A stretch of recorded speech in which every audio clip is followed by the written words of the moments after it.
কলাইয়ের ডালটা দেখুন কত সুন্দর সিদ্ধ হয়েছে।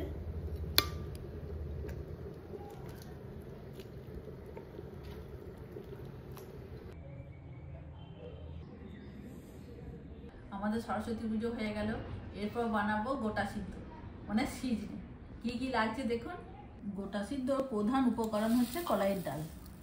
এখানে গোটা গোটা সবজি রেখেছি দেখুন, ছোট আলু, সিম, রাঙালু, গোটা বেগুন, মটরশুঁটি, এটা কুমড়ো শাক, পুঁই শাক, আর এটা হচ্ছে পালং শাক।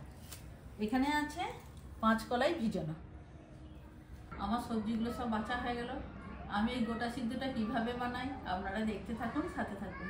গোটা সিদ্ধ সবজিগুলো সব ধুয়ে রেখে দিলাম। এই গোটা সিদ্ধর জন্য প্রথম ভেজে নেব গোটা কলাইটা। এই কলাইগুলো শুকনো খোলায় ভেজে নেব। ভাজা হয়ে গেলে তারপর আমি সরষের তেল দেবো। এগুলো কম আঁচে ভাজতে হবে। এই গোটা সিদ্ধ বানানোর জন্য বড় হাঁড়ি এখানে বসিয়ে দিলাম।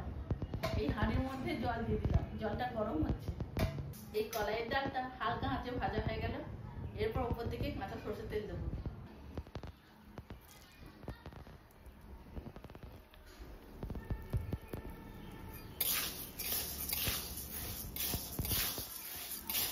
এই কলাইটা যখন ভাজবেন না, এত সুন্দর সুগন্ধ ছড়াবে। জলটা গরম হয়ে গেছে, ঢাকাটা খুলে দেবো। এরপর ধুয়ে রাখা সবজিগুলো দিয়ে দেবো।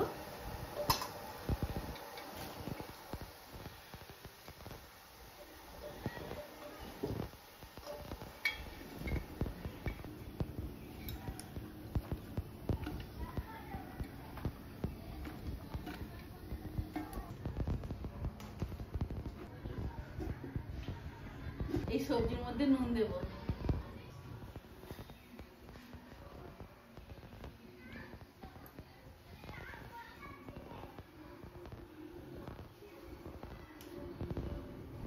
এরপর একটু নেড়ে দিয়ে ঢাকা দিয়ে দেবো।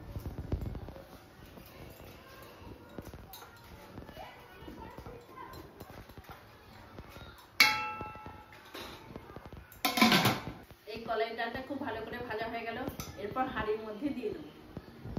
ঢাকাটা খুলে দেবো। সবজিগুলো দেখুন টকবক করে ফুটছে।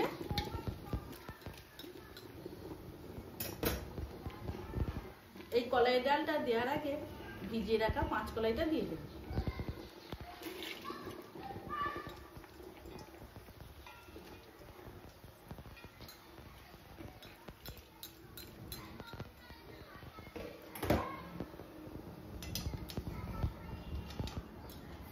এরপর কলাইটা ঢেলে দেবো।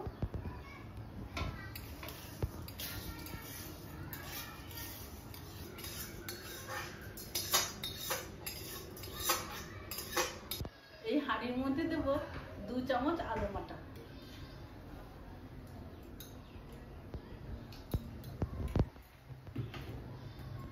আর একটা জিনিস দেবো,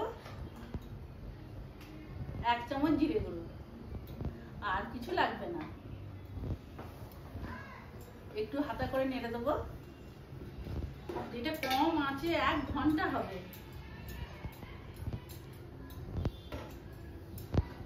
যা খেতে লাগবে না, আর কিছু লাগবে না। এরপর ঢাকাটা খুলে দেখবো কতটা সিদ্ধ হয়েছে কলাইটা।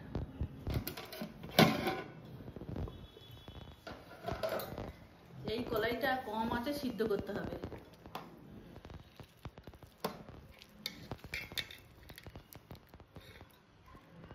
আর একটু হবে।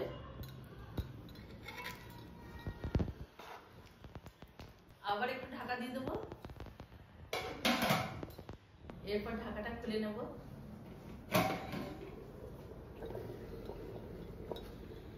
গোটা সিদ্ধ হয়ে গেছে, সব সবজি সিদ্ধ হয়ে গেছে, ডালও সিদ্ধ হয়ে গেছে। এরপর নামিয়ে নেব। কত সুন্দর হয়েছে দেখুন। আর এটা খেতে কালকে যা লাগবে না, অপূর্ব লাগে। কলাইয়ের ডালটা দেখুন কত সুন্দর সিদ্ধ হয়েছে।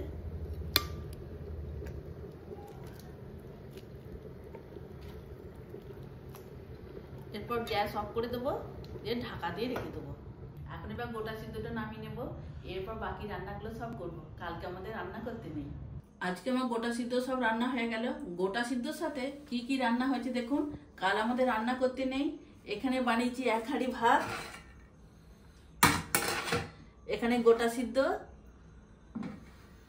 এখানে আছে পোস্ত, আলু আর ফুলকপির পোস্ত বানিয়েছি। এই দেখুন গোটা সিদ্ধটা কেমন হয়েছে।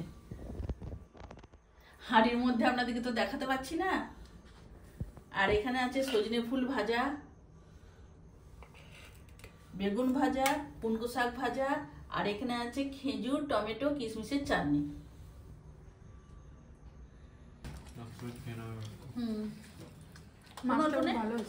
সর্ষে বাটা আমি না না না,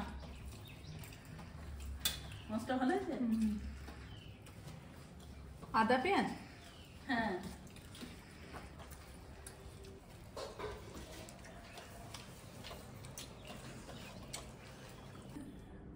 গোটা সিদ্ধ দিয়ে দেখি কেমন আছে। ভালোই তো আছে।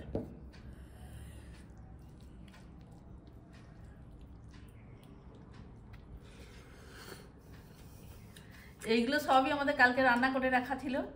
হ্যাঁ, আজকে আমাদের কিছু রান্না করতে নেই। এটা কি শাক পোস্ত নাকি? না, এখানে আছে পুনকো শাক ভাজা, হ্যাঁ, এখানে সজনে ফুল ভাজা, বেগুন ভাজা, এখানে আছে ফুলকপি আলুর পোস্ত, আর এটা গোটা সিদ্ধ। গোটা সিদ্ধটা কি অনেকে বলে আবার সিজনে। হ্যাঁ, আর এখানে আছে চাটনি। এটা বসন্ত পঞ্চমীতে খেতে খুব ভালো লাগে, স্পেশাল একদম। চুমকে খেতে হবে।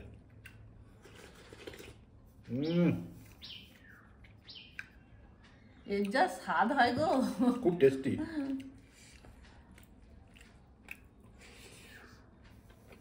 এতে কিন্তু তেলও বেশি পড়ে না। তেল না বললেই নয়, অল্প একটু তেল। যখন কলাইগুলো ভাজা হয়, না না না, যখন কলাইটা ভাজা হয়, গোটা কলাইটা, তখন অল্প করে একটু তেল দিয়ে ভাজা হয়। আমার এটা দিয়ে তো খাওয়া হয়ে গেল। আর কিছু লাগে না বলো, হ্যাঁ। ওইটা থাকলে। পোস্তটাও ভালো হয়েছে। আজকে আমাদের ভিডিও এই পর্যন্তই।